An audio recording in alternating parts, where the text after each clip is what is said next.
ही सारा काम रहा हूँ तुमको बस।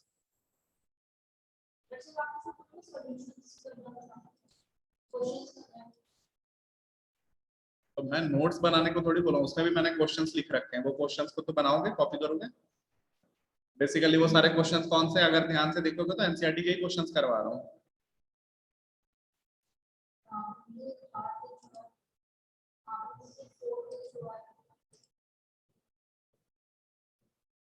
क्या करूं मैं, तो क्या करूं फिर? करने के लिए तो इंग्लिश का इतना सारा करते हो, फिजिक्स का करते हो, मैथ्स का भी करो, कोई बात नहीं, पीछे कर लो, मैं परेशान नहीं होऊंगा, तुम कैसे भी करो, बस करके दो। मुझे सीक्वेंस में इंटरेस्ट नहीं है। मैथ्स जो है basically it is not interested in sequence, है ना। तुम लीनियर प्रोग्रामिंग पहले पढ़ो या कैलकुलस पहले पढ़ो, उससे क्या मतलब है? तुम्हें पढ़ना तो सब कुछ ही है, कोई सीक्वेंस है नहीं ऐसा, है। ओके चलें तो, हाँ जी, यहाँ पे अब हम थे। Is the screen available on online students, please confirm. Yes sir. Okay, कई बार ऐसा होता है मैं पढ़ाना शुरू कर देता हूँ, स्क्रीन ही नहीं आती है। चलो पढ़ो।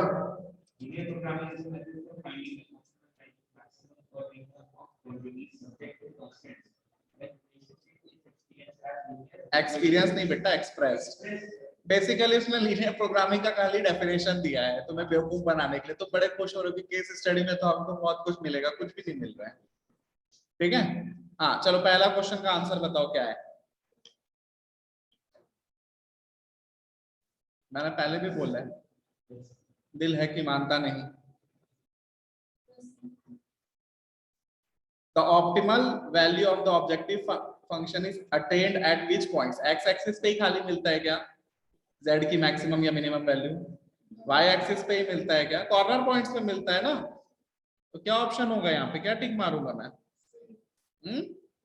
पक्का? सी। पक्का ना, चलो मान लेते हैं, आप लोग बोल रहे हो। दूसरा बताओ। What kind of inequality it is? सबसे पहले तो ये बताओ मुझे, स्ट्रिक्ट है कि ओपन है? क्या? हाँ जी, तो मतलब स्ट्रिक्ट मतलब डैश, मतलब लाइन को एक्सक्लूड करना है मुझे। हाँ जी, अब पढ़ो। Half plane that contains the origin, half plane that neither contains the origin nor the, बी तो हो ही नहीं सकता ना, क्योंकि ओरिजिन तो कंटेन होगा, 0 + 0 is less than 12। Whole XOY plane, half plane that contains the origin का मतलब समझते हो? इसका मतलब ये है कि ये लाइन को भी इंक्लूड कर रहा है, इसका मतलब ये है। लेकिन लाइन तो इंक्लूड हो नहीं रही है, क्या ही है, इसलिए इसका ऑप्शन ये होना चाहिए था, half plane that contains origin but not the points of the line. अगर ऐसा लिखा होता तो मैं टिक करता, इसलिए मुझे न चाहते हुए भी किस पे टिक मारना पड़ेगा। तो यहाँ तुमको मिल गया एक शॉर्टकट, मिला नहीं मिला शॉर्टकट? तो जरूरी नहीं है कि एकदम इजी है तो इजी अपन मार्क्स देंगे। मैं बार बार कह रहा हूँ, इसको ध्यान से देखो ना, इसका मतलब क्या है, लेस देन मतलब कि मुझे इस लाइन को एक्सक्लूड करना पड़ेगा, बाकी सब कुछ आएगा, ओरिजिन आएगा, लेकिन ये लाइन नहीं आ सकती। इसलिए अगर half plane that contains origin but not the points बोलता तो मैं टिक करता, नहीं तो बी गलत है। ए वही तो बोल रहा हूँ, हाफ प्लेन में वो लाइन भी आ जाती है, लाइन ही तो डिवाइड कर रही है प्लेन को आधा आधा, इसलिए। नेक्स्ट, तो ये क्वेश्चन थोड़ा सा ट्रिकी था, इसको ध्यान रखेंगे। हाँ जी, ये तो बहुत बेकार, ये नहीं बताने वाला मैं, खुद से करो। क्या करने के लिए, क्या बोला, क्या बताया मैंने, कैसे करेंगे लैमिना बेटा, इसको बताओ। करना क्या है सर, टेबल बना दो, आप लोग बना लिया टेबल, यू कैन सॉल्व। मैं ये अभी finding the value of z on every corner point. Very good very good. सबसे पहले ये जो कॉर्नर पॉइंट्स है 1 2 3 4 5, ठीक है, ठीक है। उसके बाद ये सारी वैल्यूज को हम क्या करेंगे, यहाँ पे रखते जाएंगे। अब वो मुझे नहीं पता कहाँ पे आएगा, वो आपकी लिए होमवर्क है, ऐसे क्वेश्चन, ये क्वेश्चन अभी हमने बनाया था, ऐसा भी एक क्वेश्चन अभी 26 बनाया था, नहीं बनाया था? Read this question so that I can skip this question also.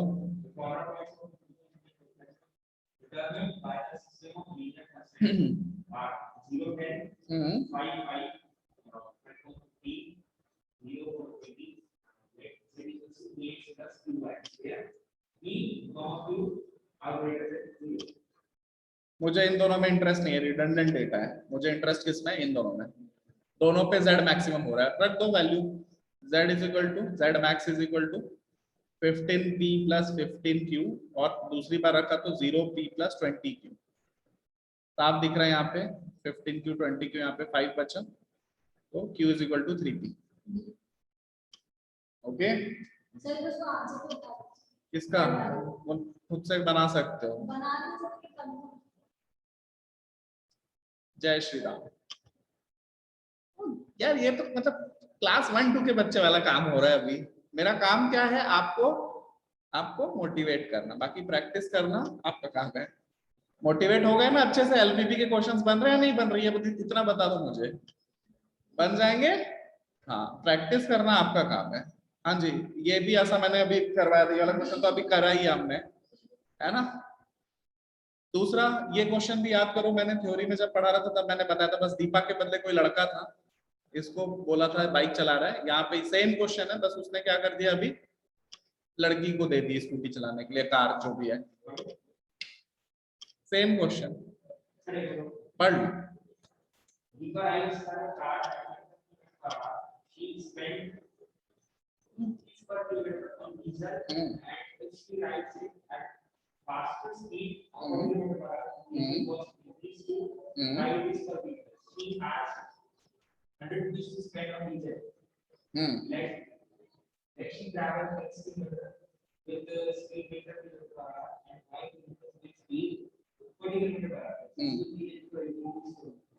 तो आपको बेटा सबसे पहले मैंने ये क्वेश्चन जब बताया था तो मैंने आपको कैसे क्या कंस्ट्रेंट्स होते हैं वो सब बता दिया था आपको। उसके पास टोटल रुपीस कितना, बेचारे के पास 100 रुपीज है, तो 2 into x plus 5 into y is less than equal to 100। ये वाला एक आइडेंटिटी बन गया मेरा, यस और नो?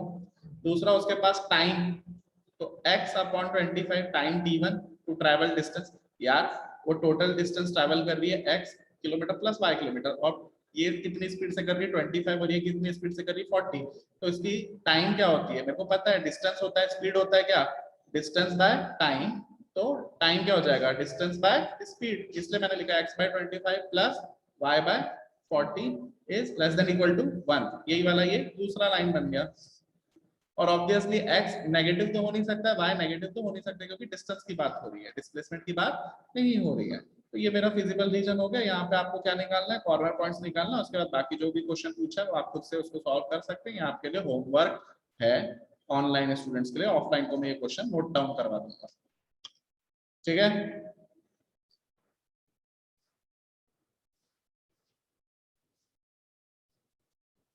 चलिए ये क्वेश्चन पढ़े जरा, ये भी मैं आप देने वाला हूँ आपको टर्म में, मिड टर्म में भी और सीबीएसई भी देगी टर्म एग्जाम में। हाँ, सबसे पहले डायरेक्शन ध्यान से पढ़ लो, क्या है डायरेक्शन?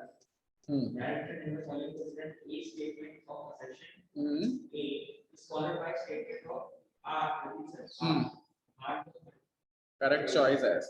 भाई आपको दो स्टेटमेंट्स दी जाएगी, पहला एक असेटमेंट होगा, मैं बोला कि सन राइजेस फ्रॉम ईस्ट, ये एक मैंने स्टेटमेंट दिया। अब रीजन मैं बोल रहा हूँ because sun has gravity. It is making no sense, because west जो अर्थ का जो रोटेशन का डायरेक्शन है वो एंटी क्लॉकवाइज है, इसलिए सन ऑलवेज राइजेस फ्रॉम ईस्ट। अगर गलती से किसी भगवान का मन करके अर्थ को उल्टा घुमाते तो उस दिन सन वेस्ट से भी राइज हो सकते हैं, ठीक है? ग्रेविटी का इससे कोई डायरेक्ट रिलेशन नहीं है। अर्थ के रोटेशन पे डिपेंड करता है कि सन ईस्ट से राइज होता है। तो ये स्टेटमेंट और रीजन का क्या रिलेशन है वो आप समझ ले। कौन सा ऑप्शन टिक करना है वो भी पढ़ो, तो क्या ऑप्शंस रहेंगे हमारे पास?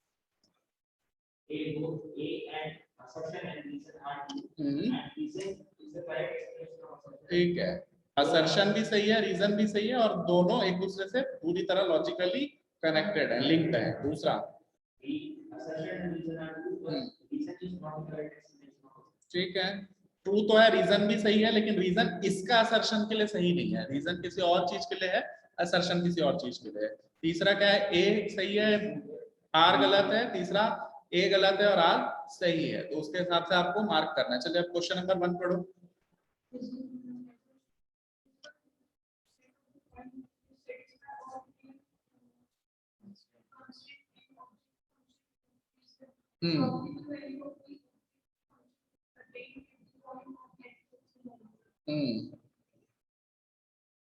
क्या बोला इसने, feasible region is set of all the points, obviously corner points पे तो होंगे ही, और कॉर्नर पॉइंट्स पे हमारा ऑब्जेक्टिव फंक्शन भी ऑप्टिमल होता है, यही तो हम पढ़े लीनियर प्रोग्रामिंग में, सबसे पहले कॉर्नर पॉइंट निकालना है और उसको फिर ऑब्जेक्टिव फंक्शन में रखना है, इसलिए असर्शन तो पूरी तरह से सही है। लेकिन ये कह रहा है कि optimal point only x axis पे मिलता है, ऐसा कौन सी किताब में लिखा है, नहीं लिखा है ना, तो ये क्या हो गया, false, assertion is true, reason is false, तो इसके लिए मैं ऑप्शन सी अगर देगा तो मैं उसको ऑप्शन सी पे टिक मार दूंगा। हाँ, ये अगला assertion रीजन बताओ, देख के बताओ। Intermediate solution of constant must be checked by substituting them back into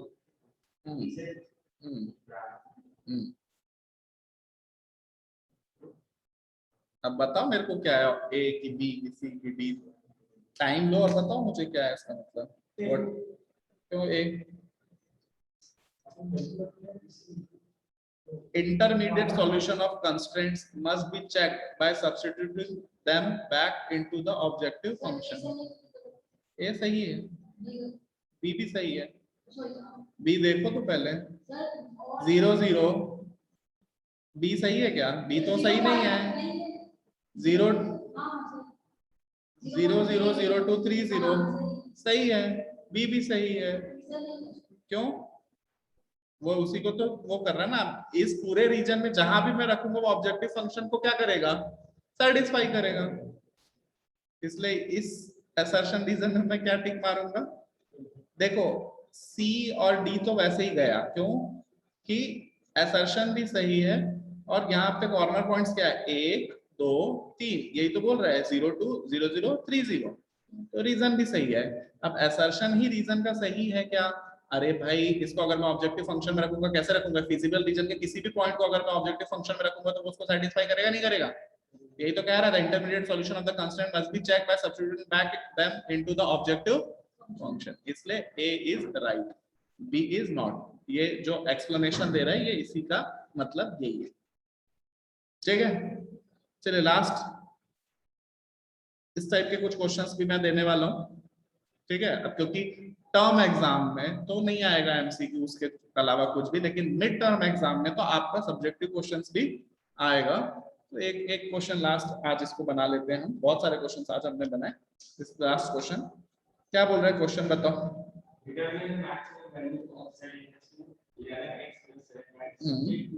constraints less than equal to greater than equal to 0, तो प्लीज ऐसा जब भी कोई क्वेश्चन आता है, जब आपको वो मैक्सिमम वैल्यू पूछ रहा है और कुछ कंस्ट्रेंट दिया है, थिंकिंग प्रोसेस क्या बोल रहा है आपको, यूजिंग कंस्ट्रेंट्स, ये जो दिया है कंस्ट्रेंट्स, आपको सबसे पहले क्या निकालना है, corner points for the bounded reason, and फिर हर एक कॉर्नर पॉइंट पे आप z की वैल्यू निकालो। चलो इस क्वेश्चन को सॉल्व करो, 5 मिनट्स आपके पास में दे रहा हूँ, you have to solve this question on pen and paper.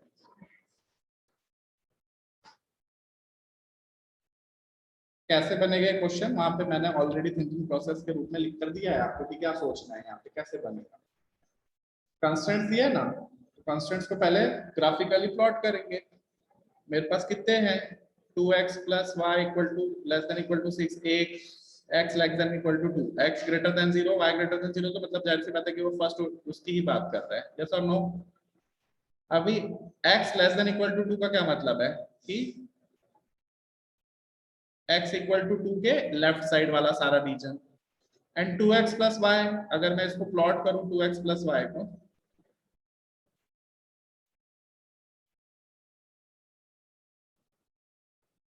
Three 0 0 6 0 0, ठीक है। तो अब मुझे क्या निकालना है, देखो जरा ध्यान से, मेरे को कॉर्नर पॉइंट्स निकालना है, ये वाला कॉर्नर पॉइंट नहीं है, ये वाला एक कॉर्नर पॉइंट होगा 2,0 और x इक्वल टू 2 अगर मैं यहाँ पे पुट करता हूँ तो 2 2 4 y इक्वल टू 2,2। कितने कॉर्नर पॉइंट्स निकाले मैंने? 0 6 0 0 2 0 एंड 2 2 2,0 यहाँ से है क्योंकि x इक्वल टू 2 लाइन इसको नीचे जाके x एक्सिस पे काटेगी तो वो x इक्वल टू 2,0 होगा और x इक्वल टू 2 को वापस से मैं इसमें पुट करूंगा तो वहां पे मैं y इक्वल टू 2 निकालूंगा। मुझे ये वाली लाइन और ये वाली लाइन का भी तो पॉइंट ऑफ इंटरसेक्शन निकालना पड़ेगा। क्या बताया मैंने? एक बार में दो लाइंस का पॉइंट ऑफ इंटरसेक्शन पेयर में निकालो। तो 0,6 वो तो निकाला ही है, वो कहां से आई? हाँ, मैक्सिमम वैल्यू। आपको मैक्सिमम वैल्यू ऑफ z पूछा है तो आप एक एक पे रखते जाओ, निकालते जाओ। बताओ 0 0 पे तो कुछ होगा नहीं। 0 6 पे रखता हूं तो 7 6 42, 2 0 पे रखता 22, 2 पे रखता 22 प्लस 14 तो ऑब्वियसली 0,6 पे मुझे मैक्सिमम मिल रहा है। कितना मिल रहा है? 42। तो z max is equal to 42। तो ये ऐसा क्वेश्चन बनेगा नहीं बनेगा? है ना? तो हमने कितनी वैरायटीज के क्वेश्चंस देखे? मुझे फटाफट रिवाइज करके बताओ जरा, how many varieties of questions we have seen today? सबसे पहले हमने देखा कि हमें पॉइंट्स दिया है और वहां से z की मैक्सिमम या मिनिमम वैल्यू निकालना है। इस टाइप का क्वेश्चंस देखा हमने। दूसरा हमें ग्राफ दिया है, ग्राफ से हम कॉर्नर पॉइंट्स निकाल रहे हैं, फिर से हम z की मैक्सिमम या मिनिमम वैल्यू निकाल रहे हैं। यस और नो? तीसरा हमने क्या देखा? तीसरा हमने assertion reason, fill in the blanks, true and false, ये भी देखा। अब चौथा किस टाइप का हम क्वेश्चन देख रहे हैं?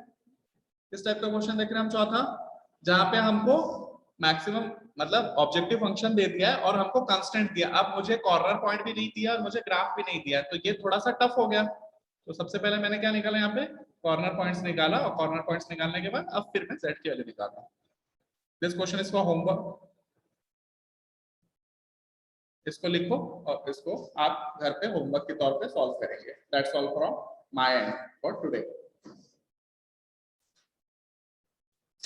जल्दी से नोट डाउन कीजिए and you have to solve this question as homework.